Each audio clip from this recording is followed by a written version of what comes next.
আপনারা একটু পিছিয়ে পিছিয়ে বসুন, একটু পিছিয়ে বসো বাবু। আপনারা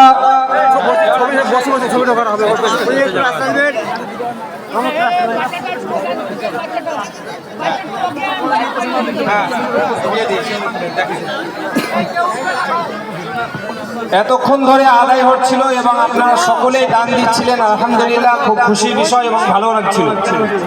আপনারা প্রত্যেকে যে দানটি দিচ্ছিলেন আলহামদুলিল্লাহ খুব খুশির বিষয়।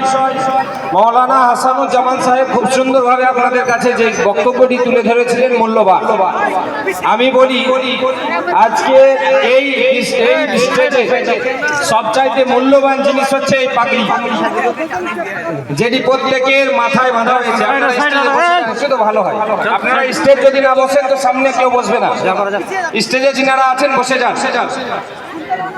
আজকের জালসার সবচাইতে মূল্যবান ও দামি জিনিস হচ্ছে পাগড়ি। এই পাগড়িগুলোই তাদের মস্তকে বাঁধা হয়েছে।